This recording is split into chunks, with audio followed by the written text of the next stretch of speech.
माननीय श्री राजीव राय जी। धन्यवाद अध्यक्ष जी, आपने मुझे स्वास्थ्य जैसे महत्वपूर्ण मुद्दे पर बोलने का मौका दिया। सर, अगर हम डिफिनीशन से जाएं तो WHO कहता है कि health is a state of complete physical, mental and social wellbeing and not merely an absence of disease और इन्फर्मिटी।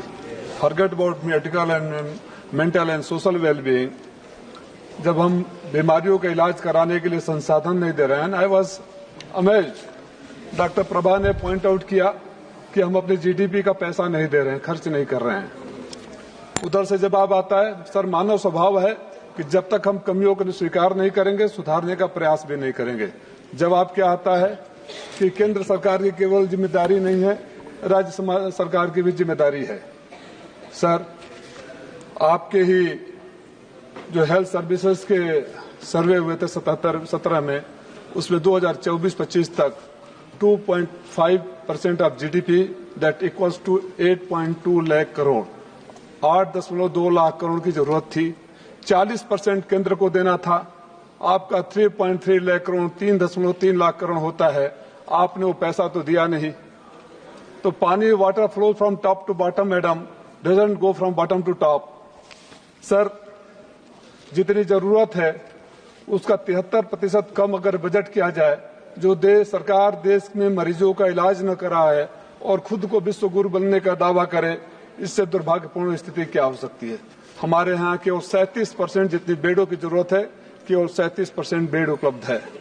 सर, WHO के हिसाब से हमारे यहाँ डॉक्टर भी समुचित ढंग से नहीं है। और जिस इलाके से मैं आता हूँ, मैं अपने लोकसभा की बात करूं तो जब 5 साल की हमारी समाजवादी पार्टी की सरकार थी, तो माननीय मुख्यमंत्री जी के निर्देशन में हमारे यहाँ जो काम हुए थे, मजवारा में, नीमडांड में 100 बेड का अस्पताल, महिला अस्पताल में 100 बेड का MCH विंग, प्लस काझा, गोठा और अन्य जगहों पर रैनी में बजट दिया। उसके बाद कुछ हुआ नहीं। हमारे इलाके में 18 डिस्ट्रिक्ट में, सर, आपको जानकर ताज्जुब होगा कि आर्सेनिक है जो पानी के स्रोत से आता है, उसका लिमिटेड जो 10 माइक्रोग्राम पर लीटर है, उससे ज्यादा का सर्वे में पाया गया है, जिससे 5 करोड़ की आबादी कैंसर के गंभीर बीमारियों से डरी हुई है। और जब हमारे सारे साथी कैंसर की बात कर रहे थे, सर, मैं एक बात बताना चाहूंगा, जिसे सांप के काटने से लोग कम मरते हैं, सांप के काटने के दहशत से मर जाते हैं। किसी गरीब के घर में अगर कैंसर हो जाता है तो उसके दहशत से मर जाता है। मैं माननीय हेल्थ मिनिस्टर से, स्वास्थ्य मंत्री से अनुरोध करूंगा, कभी पूर्वांचल के जिलों का दौरा करिए। प्रधानमंत्री जी का लोकसभा क्षेत्र है वाराणसी, वहां BHU है, टाटा मेमोरियल है, वहां के बाहर जाकर जमीन पर कैंसर से पड़े हुए मरीजों की हालत देखिए। कैंसर के मरीजों को अपॉइंटमेंट नहीं मिलता है, टाइम नहीं मिलता है, दवाई नहीं मिलता है। सर, बीमारी कोई जात, धर्म, मजहब या party, Bharatiya Janata party, Samajwadi party का या कांग्रेस का सोच कर नहीं आती। बीमारी किसी को हो सकती है।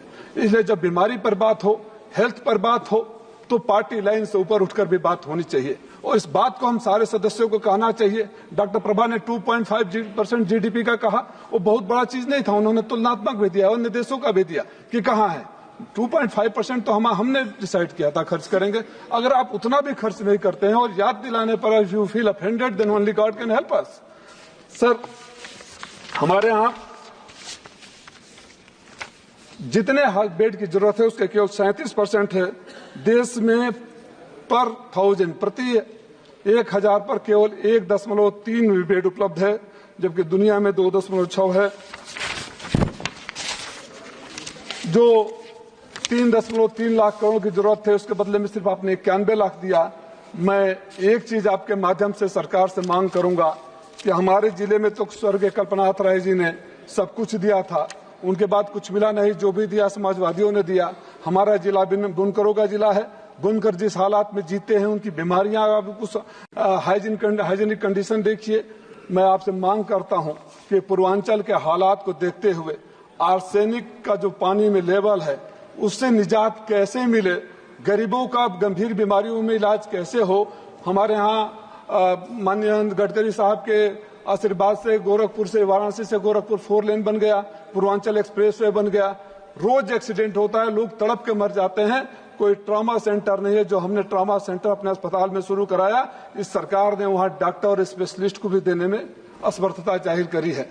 मैं मांग करता हूं, हमारे यहाँ मऊ में केंद्र सरकार की जमीनें भी है। मैंने पिछली बार भी कहा था 25 एकड़ जमीन हमारे शहर में जहां कताई मिल बंद हो गई है और वहां लोग प्लाटिंग की बात कर रहे हैं, परदाह में है। उन जमीनों का सदुपयोग मल्टी स्पेशलिटी हॉस्पिटल, कैंसर के लिए हॉस्पिटल और जो मऊ जिला है कनेक्टिविटी में बलिया, गाजीपुर, मऊ, आजमगढ़, गोरखपुर, देवरिया सबसे जुड़ा हुआ है और वहां से पूर्वांचल एक्सप्रेस वे, अगर वहां निदान नहीं है तो बड़े शहरों में जा सकते हैं। लेकिन इस तरह आंख बंद कर लेना ये ठीक नहीं है। देश के मेडिकल कॉलेजों की हालत क्या है सर? माननीय प्रधानमंत्री जी जाते हैं, घोषणा कर देते हैं, बिल्डिंगें कंप्लीट नहीं होती है। माननीय प्रधानमंत्री जी को सच बताया जाता है या नहीं बताया जाता है मुझे जानकारी नहीं है, लेकिन आपके ही पैरामीटर कहते हैं कि अगर मेडिकल कॉलेज है तो इतने प्रोफेसर होने चाहिए, इतने असिस्टेंट प्रोफेसर होने चाहिए, इतने बेड होने चाहिए।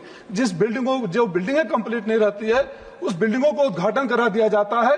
एक दौरा माननीय स्वास्थ्य मंत्री जी को करना चाहिए। जितने मेडिकल कॉलेज का उद्घाटन माननीय प्रधानमंत्री जी के दिशा निर्देश में हुआ है, या तो उन्होंने स्वयं किया है या किसी से करवाया है, वहां का जाकर एक इंस्पेक्शन करवा लीजिए हालत क्या है। आप पूर्वी उत्तर प्रदेश के किसी भी जिले में चले जाइए, हम लोग को तो डर लगता है सर, बलिया हो या मऊ हो या गाजीपुर या देवरिया हो, आप हॉस्पिटल में जाएंगे मरीज को देखने, जो वहाँ गंदगी का आलम है, जो वहाँ भीड़ है, आप बीमारी लेकर आ जाएंगे। मैं आपसे मांग करता हूं कि उत्तर प्रदेश के लिए एक स्पेशल पैकेज दिया जाए, स्पेशल इकोनॉमिक जोन बनाकर वहां कुछ मेडिकल से रिलेटेड दवा की फैक्ट्रियां खोली जाए, मेडिकल इंस्ट्रूमेंट की खोली जाए, अस्पताल बनाया जाए। और जब तक देश के स्वास्थ्य की चिंता हम नहीं करेंगे, देश के स्वास्थ्य के लिए